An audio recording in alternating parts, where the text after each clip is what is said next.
Hi, I'm Mark Red, aka DaParson. I've been asked by a lot of people how we build our leaders, and I want to show you how we build ours and kind of explain to you how we've arrived there over the last year or so.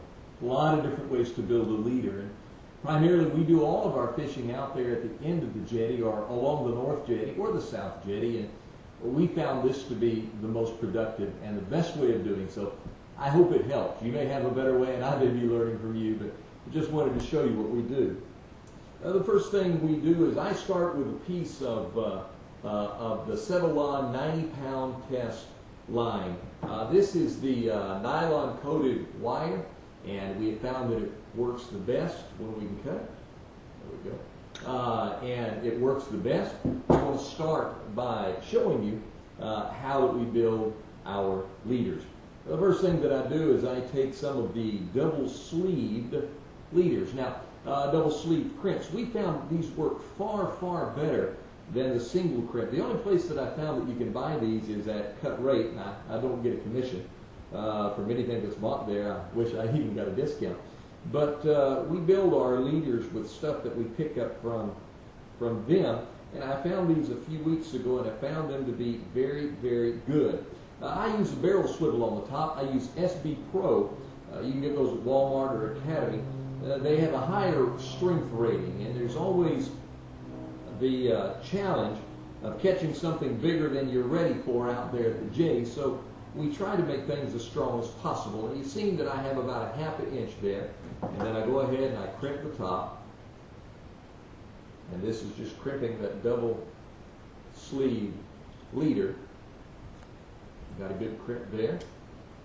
And then what we do is we put our weight on. Now, you can do this a number of different ways. I found these blue beads the other day. I really kind of like them. Do they serve any purpose?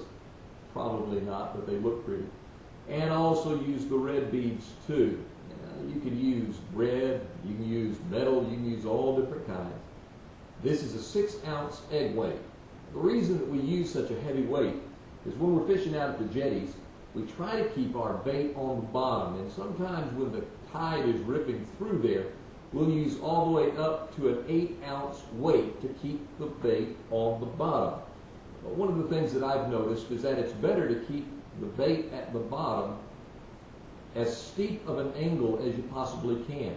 Many times we just drop our bait straight down off the boat where it's hanging like this, and you'll see what I'm talking about in a few moments. And then I take just a single sleeve and I slide this up to make it tight. I normally use my other crimpers, but they're on the boat right now. I'll just crimp it with these to show you. Get a good crimp in place. Now, you'll notice that that doesn't slide up and down. That's set, and that's what we want. All right, and then we take another double sleeve leader and we slide it on the end. I really, really like these double end leaders, these double sleeve leaders. They seem to work so well, keep the line from crossing over each other, which is very, very important when you're using monofilament. This is a Penn 9/0 circle hook. Let me encourage you to use those Penn 9/0 circle hooks or some sort of circle hook. It just keeps the fish in better shape. It hooks them in the jaw rather than hooking them down in the gullet. When you're catching and releasing those redfish, it's very important that you don't damage them so that they can go and continue on with their spawn. Out of all the times that we've been fishing redfish, using circle hooks, probably only 2 or 3 times have we seen hooks so far embedded down in their gullet that we feel we have to cut it loose and just leave the hook there. And again, I've taken and put a double sleeve leader on there, and I'll crimp it on down. Double sleeve crimp. And there's the bottom half of our leader. Now, for a long time, that's what we used. But what we found, especially when you cast it out, is that there were times that this line would come back over and entangle the line that goes up to your reel. Using 15-pound test line, it was a no-brainer that all of a sudden, if the hook gets set and the line's twisted, it's going to snap. And so we started using some other things. We started using the Gorilla line, but the Gorilla line just tangles so easily. So here's where we've landed. We now use a 100-pound test line, monofilament line. 100-pound monofilament line. And again, just like the top, I used my double sleeve leaders, my SB Pro barrel swivel. I just take it, run it in, run it again. And here's something that I learned just a few weeks ago. If you take the end of your monofilament line and you just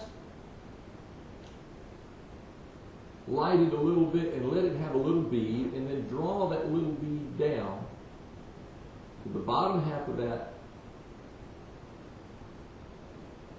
crimp, it keeps you from having a sharp edge. Now, some of you like tying knots. That's great. I trust crimps more than I trust my knots. Not because of the knot, but because of the way I tie them. I've never been a good knot tie. I crimp that down, have a good crimp there. Then I take and I put my double sleeve crimp on.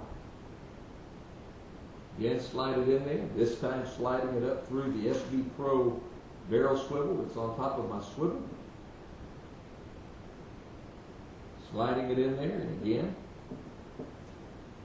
taking a little bit extra line. You want to make sure when you do that you don't get it anywhere close to this line, because you don't want to end up weakening your leader. You pull that down tight. And again, I like to use about ½ an inch right in there. And then you take your crimp, your leader, your double sleeve leader, and there you have it.